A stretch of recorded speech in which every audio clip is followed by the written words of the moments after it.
A good writer must also be a good reader. So, fellow writers out there, what are you reading these days and what can you learn from it to apply to your own writing?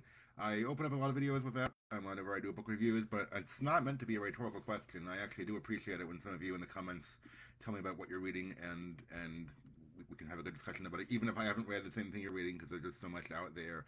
Sometimes I get good recommendations, sometimes it's just fun to talk about just what we're reading together and kind of what it means to us. So yeah, feel free to chime in the comments of what you're reading.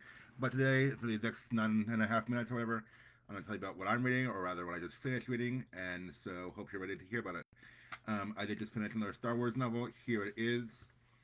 This is Cataclysm, another High Republic novel by Lydia Kang. Okay, a couple months ago, I reviewed the first one in this arc. It's only a two-book arc, so this is a sequel. It goes well, actually. Probably on the screen it looks backwards to you. So hold on. No, no, no. I did it wrong. Okay. Um, Convergence is the first one in this arc, and then Cataclysm. So don't go into this one blind. Read Convergence by Zoraida Cordova first, and then Cataclysm by Lydia Kang. But this is a two-book arc. As far as I know, this particular arc is only two books. So this is just a relatively quick story to get into compared to some of the longer Star Wars series, and yeah, it's been a fun adventure so far. Or it's been a fun, it's not so far because it's over. Although I think it will tie into other books too. But this arc is over now, and I've enjoyed it. I'll try to give you just a high level overview of where this falls in continuity and such. People ask me a lot of times, I want to read the Star Wars books, but I don't know where to get started because there's so many out there. And I actually wrote a blog post a while back. You asked me for it. I'll post the link and share it with you with some recommendations from my blog of where to start. Depends on kind of what era you prefer. If you like the prequels or the sequels, or if you care about if they're canon or not. This depends on a lot of that. So these books, The High Republic, they take place like a couple of hundred years. I think like 200 years before the movies do. There was like the old Republic games and stuff like that. This is a similar concept, but it's not that far back.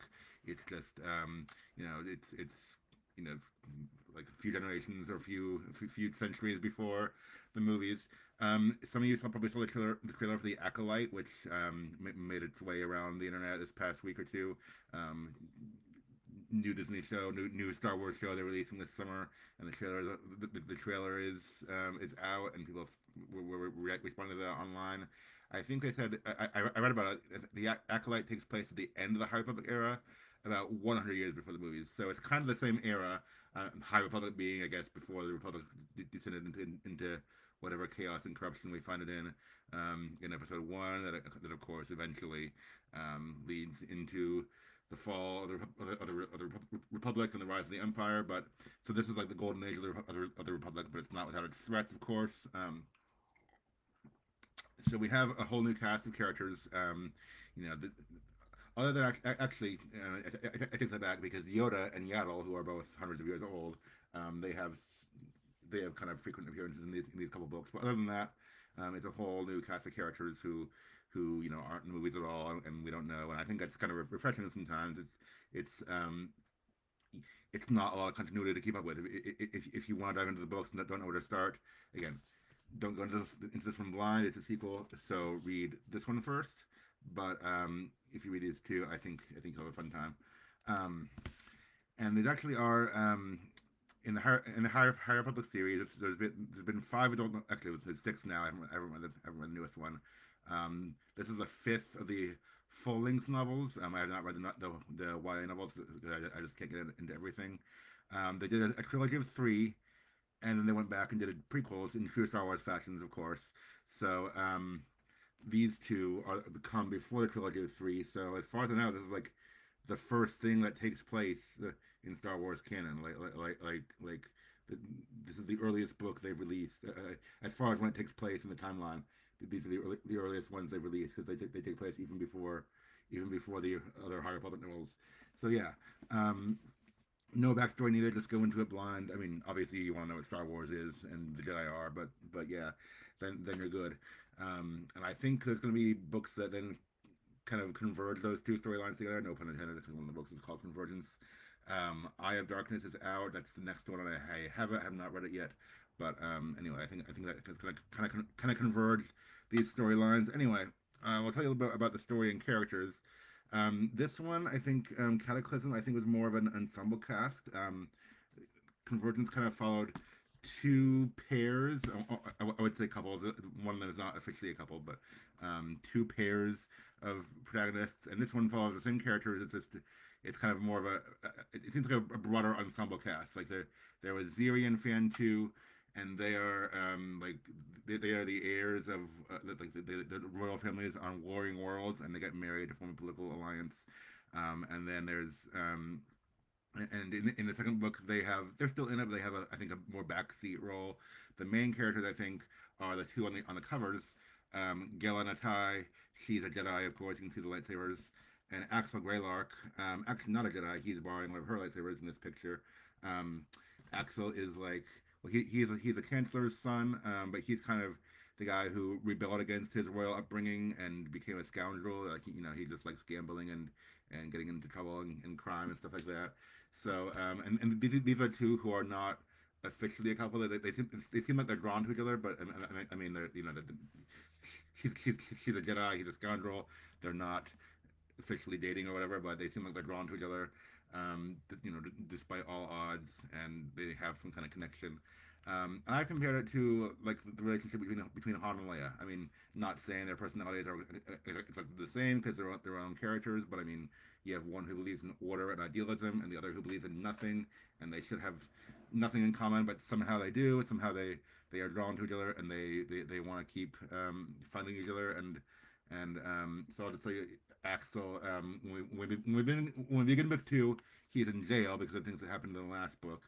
Um, he's the guy who has some connections to this villainous organization. The villainous organization here is called the Path of the Open Hand, and they want to destroy the Jedi because they don't believe the Force should be used. They believe the Jedi are like heretics or whatever because they use the Force, and the Force isn't meant to be used by mere creatures or whatever.